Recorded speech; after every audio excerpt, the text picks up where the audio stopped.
going on, my friends? Welcome back to Katawa Shoujo. Last episode. Wow! I just remembered that I've got some stuff to take care of before class. I think she really hurt and just pretending she isn't. She does do that. Like one time I tell her to say the safe word, but she never does.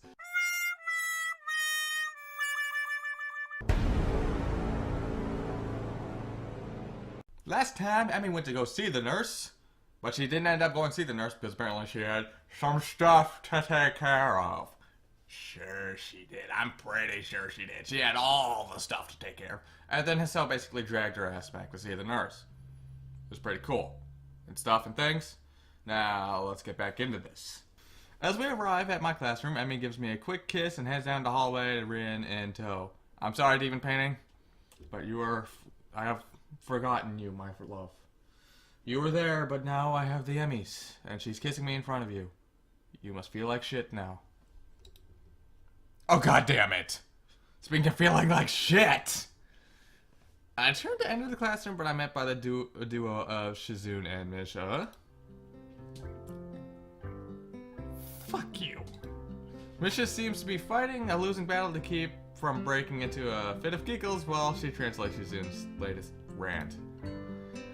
Well, we are pleased and very thrilled to see how well you have changed to make new friends and forge relationships, and which such a cutie too he changed.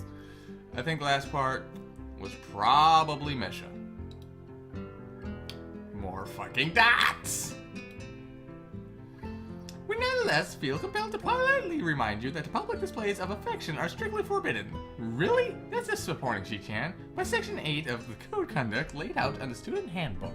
Well, fuck you! Let me just winding this up for you. There it is. Yeah, that's what I'm talking about.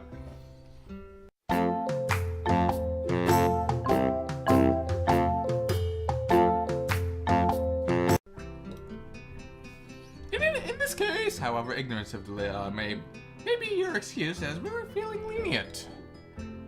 And the paperwork required to punish the both of you would only add to the already maintenance volume of work, which confronts us as sole members of the student council. And besides, you two are adorables. Alright. Therefore, consider this a formal warning, and please refrain from such displays of the future. In the future, at least when Shizune can see you, Hichan. This whole spell is so blatantly ridiculous that I can't help but reply in the same pompous manner. Well, I for one feel enlightened. Hells yeah, I now know stuff. I apologize profusely for my rash actions and will strive to contain our baser impulses, which I fear impel me towards such inappropriate displays of public affection. Oh, I gotta think about the children.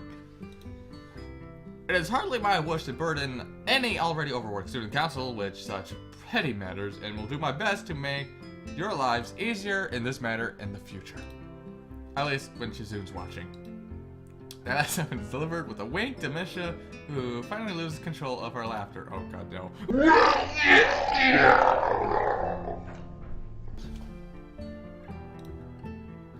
Well, City-chan.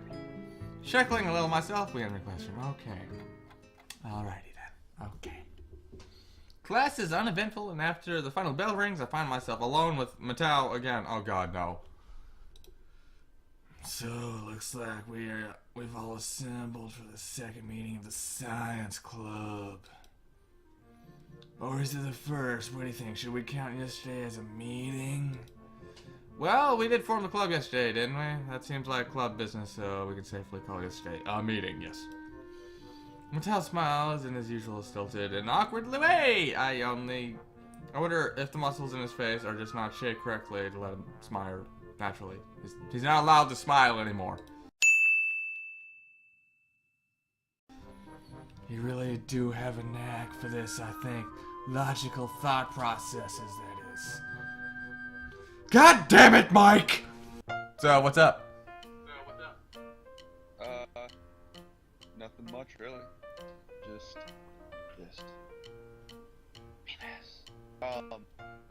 which one are you recording right now? Well, I just got done with the Pioneers about a couple minutes ago, and now I'm on Katawa Shoujo.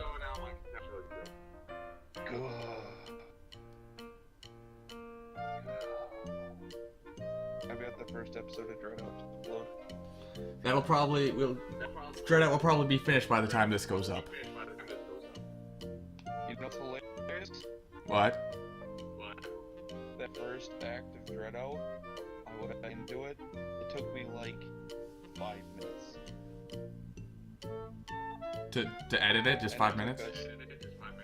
No, to play it again. And it took us 3 episodes. Oh. That's fucking awesome. Yeah. Right.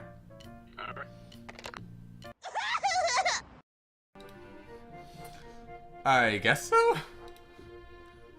A scientist speaks with authority, Sal. The answer here is yes, I do. No, Mattel, no it isn't. No, it isn't. I am not marrying you. We are not in an altar. I don't see a preacher, and I'm not putting a ring on your finger. When the world wants to know how it works, we tell it, even if all we've got is a decent hypothesis. But we must sound certain anyway, because we're the authorities on the subject, right? We're the only ones with brains. Everyone else is stupid.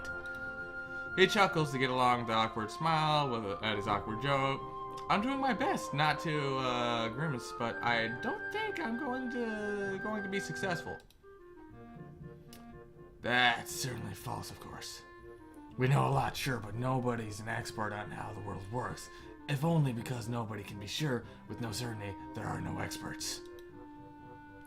But we like to pretend sometimes because, fuck it, pretending is awesome. There's some things we can be certain of, right? Yes, but no. We know gravity is there, for example. To illustrate, Mattel picks up a pencil and drops it. See? Still there, but it's good to check every once in a while, because you never know when the fuck it'll disappear and we'll all start floating into the sun.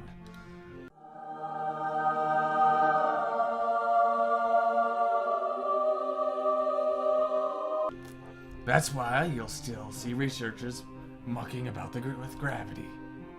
Pretty sure we know how it works, but there's always a chance that something isn't how we think it is. So we check and check and check. That's science in a nutshell, this episode. Prepared to do shit and things. Yeah. The whole time I've listened feeling rather spellbound. Mattel seems to be really passionate about this stuff. I think it's hard to tell sometimes. How the world works. How humans work. How the universe works. All these questions to be answered, and depending on what I go into, maybe I could even figure out a way to fix my art. That's it, I don't think that's a real priority for me, so fuck off. Besides, as we start discussing the book he gave me yesterday, I find myself more and more interested in the Hark edition. Now fuck off. Before we even realize it, an hour's gone by.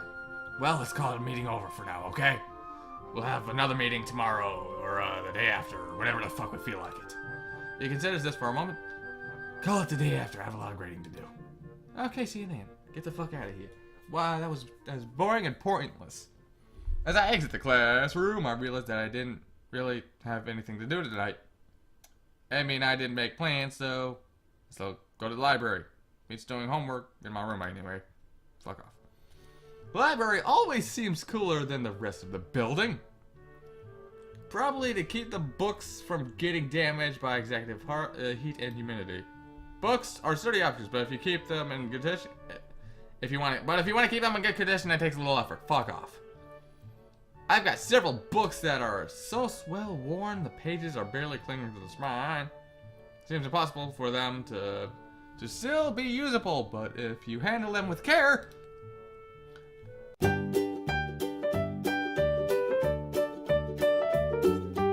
I make my way to the main disc where I spot Yuko busying herself with something or another. Hey, new cool, what up-o? She smiles at me as I enter and wave. Hello. Well, good to see you again. What are you looking for this time? Please don't hit me. Nothing in particular, I guess. I just didn't really feel like going back in my room, so I'm hanging out here. You go, no, it's alright. Well, if you're unoccupied, maybe you could help me look for something. If I don't find it, they may fire me, and if I fire me, I might lose my home. Sure, what do you need? Yuko brings a finger to her lips and looks around fiercely. She seems to be looking for eavesdroppers. Oh God, what the fuck's going on? People might be listening on our conversations.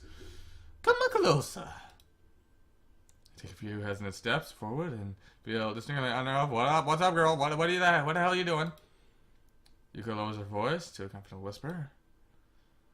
I'm on a trail for the Yamako cat, a burglar. The what? What the hell's going on, girl? Shh, the walls have ears, Sal.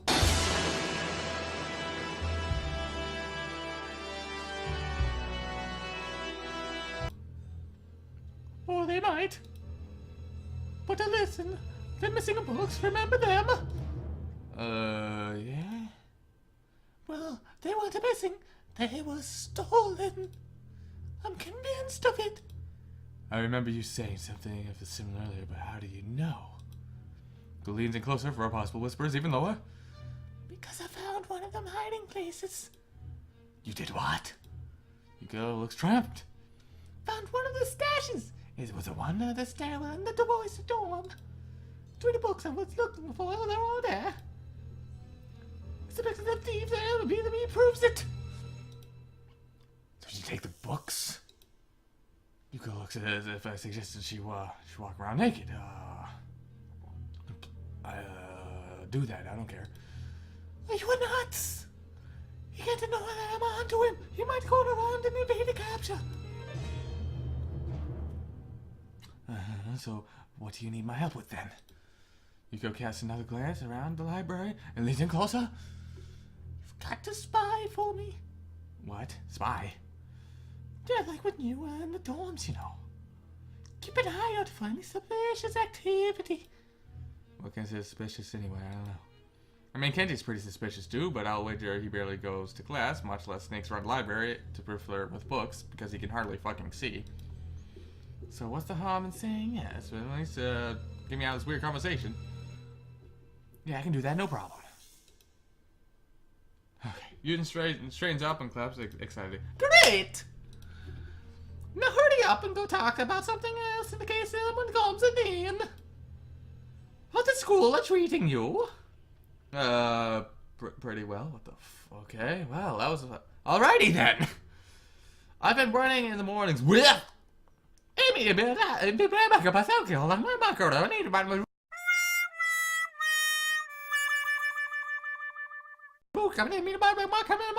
keys, right?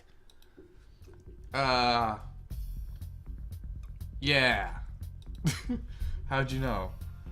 I served you to the tea house, remember? I decided that if you were going to run with anyone, it would probably be her. She looks pleased with herself. Impressive. Okay. Anyway, yeah, we've been running in the mornings, and we kind of started dating. I haven't put my thinking in her wingy yet, though. Yuko claps her hands together excitedly. Really? That's great. I'll bet you two are great together. I love seeing people find one another like that. You know, it makes me happy but I wish I could go back to that, but he just likes beating me. I even thought to myself when you walked into Shanghai that one time, I wonder if that kid will wind up with one of those girls, and look at that, he did. Please take me too. Really? It doesn't seem to notice I'm somewhat weirded tone and nods firmly. Yeah, I could tell that you would wind up with one of them, but you know, I wish you would have taken me because now I'm stuck with him. I've got an eye for that sort of thing, I think. Of course. Expression trips slightly. I'm not so good at it myself. I'm not sure that's not true. Come on. Oh, it's true. I mean, this guy once. We got along really great, but it turned out he was younger than me. And that was kind of weird, but not terribly so. I didn't think it mattered, but then I got labeled as a pedophile. What's really weird is that he disappeared one day, and I've not seen him since then. Huh, that does seem kind of odd. Doesn't it? I hope it wasn't something I did. I feel compelled to reassure her. I'm sure it wasn't, don't worry, it's fine. Okay! It wasn't Mike this time. I tend to try and calm her down for the moment, but the both of us jump and surprise at the ring suddenly coming from my pocket. You go size and steady yourself, and I pull the phone out of my pocket for a little sheepish and entirely causing it. Whatever, I pull it out. And we'll end it here, because holy fuck, there's a phone sprite in this game. I didn't know that. This is a great cliffhanger! I'll talk to you all again next time.